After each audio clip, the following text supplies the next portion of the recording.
നമസ്കാരം എല്ലാ കുട്ടികൾക്കും ഗിരീഷ് സാറാണ്. വളരെ ഇമ്പോർട്ടൻ്റ് ആയിട്ടൊരു വീഡിയോ ആണ്. കാരണം ഞാൻ 50 ഇമ്പോർട്ടൻറ്റ് ക്വസ്റ്റ്യൻസ് തന്നു.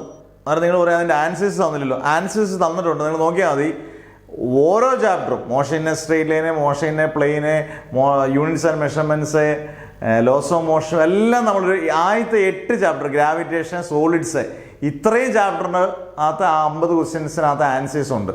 ബാക്കിയുള്ള ആൻസേഴ്സൊക്കെ ഞാൻ ചെറിയ ചെറിയ വീഡിയോസായിട്ട് നിങ്ങൾക്ക് പരീക്ഷയ്ക്ക് 2-3 ദിവസം മുമ്പ് തന്നെ എല്ലാം ഇട്ട് തരാം. വളരെ സിമ്പിളായിട്ട് തരാം. അതായത് ഇപ്പം ഞാൻ പറയാൻ പോകുന്നത് 50 ഇമ്പോർട്ടൻറ്റ് ക്വസ്റ്റ്യൻസിൻ്റെ കൂട്ടത്തിൽ ഒരു 5 ക്വസ്റ്റ്യൻസ് കൂടെ നിങ്ങൾ നോക്കിക്കോണം. വേറെ ഒന്നും കൊണ്ടല്ല, ഈ 5 ക്വസ്റ്റ്യൻസ് പലപ്പോഴും ഡിലീറ്റഡ് ടോപ്പിക്കിലൊക്കെ കിടക്കുന്നതാണെങ്കിലും ചോദിച്ചാൽ നമുക്ക് പണി കിട്ടും. അന്നേരം കാരണം അതിനകത്ത് ഓരോ കാര്യങ്ങളും ഞാൻ പറഞ്ഞുതരാം. ആദ്യത്തെ ക്വസ്റ്റ്യൻ ഇതാണ്: illustrate the law of conservation of energy or illustrate the freely falling body. അതായത് ഒരു ബോളിൻ്റെ 3 പൊസിഷൻ തന്നിട്ട് എല്ലാ ഇടത്തേയും ടോട്ടൽ എനർജി mgh, ഇതിൻ്റെ വീഡിയോ ഒക്കെ ഞാൻ ചെയ്തു തരാം നിങ്ങൾക്ക്. mgh എന്ന് പ്രൂവ് ചെയ്യണം. ഇത് നിങ്ങൾ ഡിലീറ്റഡ് ടോപ്പിക് എടുത്ത് നോക്കുകയാണെങ്കിൽ ട്രാൻസ്ഫോർമേഷൻ ഓഫ് അല്ലെങ്കിൽ conservation of energy, law conservation of energy ഇല്ല.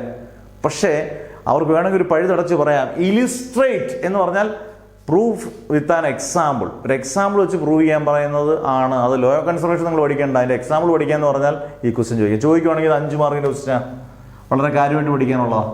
അന്നേരം ഇത് നിങ്ങൾ പഠിച്ചുകൊള്ളുക. Illustrate the law of conservation of energy or illustrate the freely falling body. അതുപോലെ കാർനോട്ട് സൈക്കിൾ, ഹീറ്റ് എഞ്ചിൻ വേണ്ടെന്ന് പറയുന്നുണ്ട്. ഹീറ്റ് എഞ്ചിൻ്റെ വിഭാഗത്തിൽ പെടുന്നതാണ് Carnot heat engine, Carnot cycle.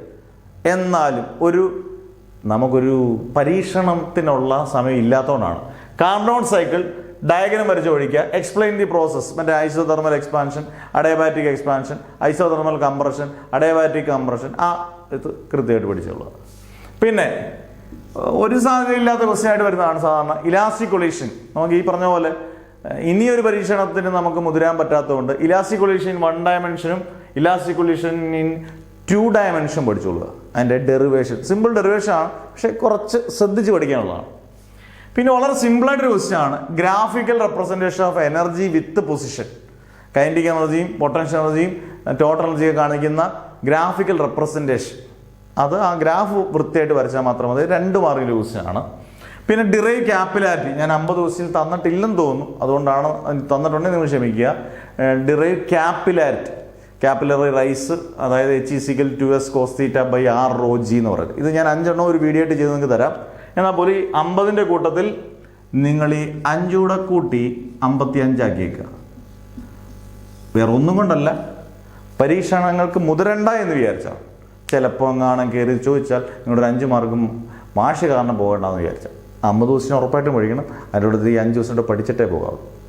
അടുത്ത വീഡിയോ ഒക്കെ ആയിട്ട് കാണുന്നതിന് മുമ്പേ ബാക്കിയുള്ള വീഡിയോസ് എല്ലാം കണ്ടുപഠിക്കുക. ഇഷ്ടം പോലെ പഠിക്കാനുള്ള വീഡിയോസ് എല്ലാം ചെയ്തിട്ടുണ്ട്. പ്രോബ്ലംസിൻ്റെ വീഡിയോ ചെയ്തിട്ടുണ്ട്. ഇതെല്ലാം ചെയ്തിട്ടുണ്ട്. നന്നായിട്ട് പഠിക്കുക. നിങ്ങളുടെ കമൻസ് രേഖപ്പെടുത്തുക. Never ever give up.